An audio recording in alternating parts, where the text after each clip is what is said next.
This video is brought to you by Mint Mobile. Now, it's been almost a year since the release of the Galaxy S23 Ultra, and I'm pretty confident when I say that this is possibly the best phone that I've used in 5 years.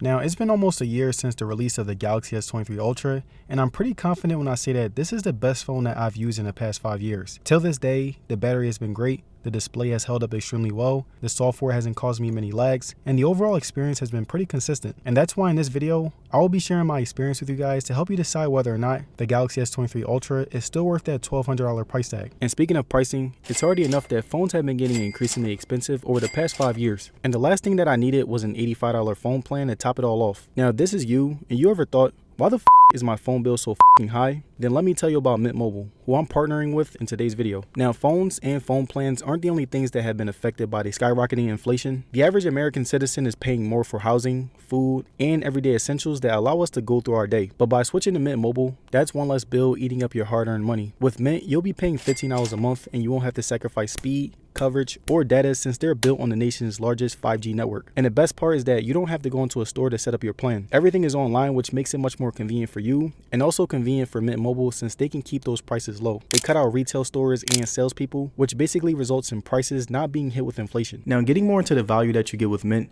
as someone who previously was with a major carrier, I was getting the exact same speeds and coverage despite the fact that I was paying more. And to give you an example of Mint Mobile speeds, right here you can see that I'm able to load up and watch a 4K YouTube video with no problem. Online gaming gave me 0 lags with no connectivity issues, and simple Google searches are extremely fast and similar to other top tier providers. Switching to Mint is also super easy. Thanks to their digital eSIMs, you can sign up and activate immediately right on your phone from the comfort of your home. And in total, it'll take you 15 minutes or less to complete this process. No more standing around waiting in line at a big wireless store. You can keep your current device and phone number and easily switch services. And if your phone isn't eSIM compatible, Mint will ship you a new SIM card free of charge. And getting back to how easy switching to Mint is, I own multiple phones, so I will put my SIM card in my phone and it will activate right away. And for my iPhone, I would just activate it through my settings, which was a much easier process than my last carrier. And all of Mint Mobile plans include unlimited nationwide talk and text, plus lightning fast 5G and free mobile hotspot. Mint will also show you how much data you use each month and recommend plans that save you money. And Mint also offers a modern family plan that lets you set up a super affordable family plan with as little as 2 lines. And now, as a special limited time offer, you can get their unlimited plan, which is normally only $30 a month, for only $15 a month. And that's 50% savings off their already low price. It only takes 15 minutes to pay as low as $15 a month for your phone plan, and it pretty much is that simple. You can use my link to get started, or click the link in the description, or scan my QR code, and this really does help out my channel. All across the US, the average American is spending $114 a month for their phone plan, so stop paying more than you need to on your wireless bill and start saving big with Mint Mobile. And if you've already switched, let me know down in the comments. Now, one of the most important pieces of hardware that you can have on your smartphone is battery, and that's where the Galaxy S23 Ultra doesn't disappoint. Over the past few weeks, I've tested how long my Galaxy S23 Ultra lasts with medium to high usage. A few weeks ago, I was averaging over 8 hours of screen time, and over the past week, I've cut it down to about 4 to 5 hours max. And no matter how long or short I've used my phone, there was only one time where I had to use power saving mode. The S23 Ultra supports 45 watt fast charging, which I had no problems with. It charges from 0 to 100% in just under an hour, and I got so comfortable with it to the point where I wouldn't really stress charging it at night. I would wake up in the morning, put my phone on the charger, take a shower, get dressed, and by the time I was done, my phone was fully charged. Also, I was never the type of person to cut any corners to save battery. If I'm spending over $1,000 on a phone, I'm using it to the max. So during my time of using my S23 Ultra, I had 5G on, my brightness was on manual and always medium to high with always on display on. I'm using every power heavy app as much as I can. And again, I only use power saving mode one time, meaning that the Galaxy S23 Ultra beats out my iPhone 15 Pro Max and my Pixel 8 Pro. Now, something else that's extremely important when it comes to using your phone on a day-to-day basis is its design and build quality.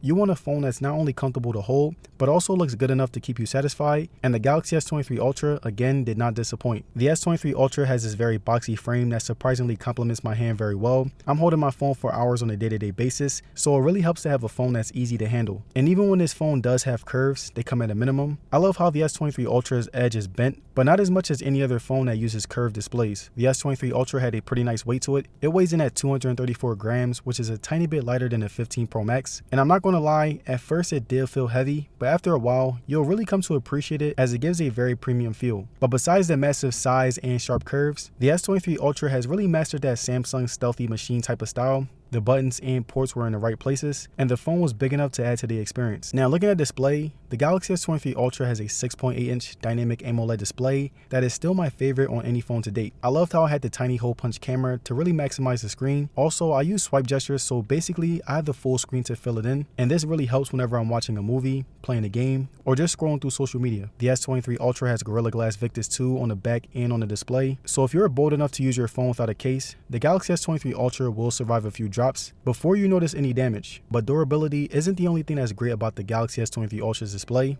It's very bright, sharp, and premium when compared to the 15 Pro Max and the Pixel 8 Pro. The brightness was pretty much the same as last year's S22 Ultra with 1750 nits. I was able to see everything very clearly no matter how bright it got outside, and I tested out the auto brightness and it worked very well. Now arguably, my favorite thing about the display was the 120Hz refresh rate mixed in with the smooth animations of One UI 5.1. They complemented each other so well that I still prefer using social media apps on my S23 Ultra as opposed to my 15 Pro Max. Watching movies and content on this phone is amazing. The Dolby Atmos with dual speakers creates that immersive experience when it comes to sound, and the speakers are extremely loud so you can watch any movie on the go. The ultrasonic fingerprint sensor was very sharp and worked very well no matter the condition of my hand, and the facial recognition was very sharp as well, and I rarely had any problems with it. Now moving on to camera, the Galaxy S23 Ultra is a beast on the spec sheet. 200 megapixel main camera with a 12 megapixel ultra wide and two 10 megapixel telephoto cameras that are not perfect, but they are the next step down from great. And something that I realize is that whenever I'm taking a phone out, whenever the sun is out, the contrast goes way up. Like right here, you can see that the pictures are very, very bright and very colorful, and it kind of looks like a filter, but it still looks pretty great in my opinion. The S23 Ultra had the best zoom photos in the game. As you can see, I took pictures in different modes, and even at 10x, it was very clear and crisp. And the only problem that I have is that after 10 megapixels, it really doesn't look as good, but it can be useful if you're very far away and you need to see, especially when it came to 100 times zoom. Selfies were pretty okay when compared to the Pixel or the iPhone. The sharpening was too much for me, and the Galaxy S23 Ultra makes me look a little bit lighter. But if you're someone who has lighter skin, your opinion might be different. Now the videos on the Galaxy S23 Ultra were very sharp as well.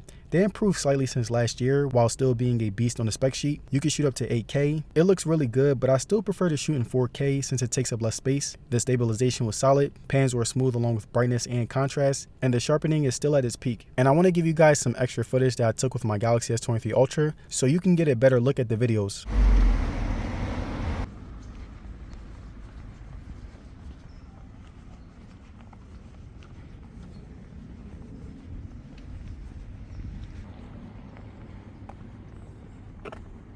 And alright you guys, that's it for my review on the Galaxy S23 Ultra. And again, I'm pretty sure my opinion won't change. This is the best phone of 2023. It's a really great phone that's totally worth buying, but the only problem with it is that the Galaxy S24 Ultra is coming. But honestly, if you were to buy this right now, I really don't think you will regret it, but also you could wait for it to be cheaper when the Galaxy S24 Ultra comes out. And let me know down in the comments, would you buy the Galaxy S23 Ultra right now, or would you wait for the Galaxy S24 Ultra? And again, I want to thank you guys for watching today's video, and I'm going to see you guys in the next one.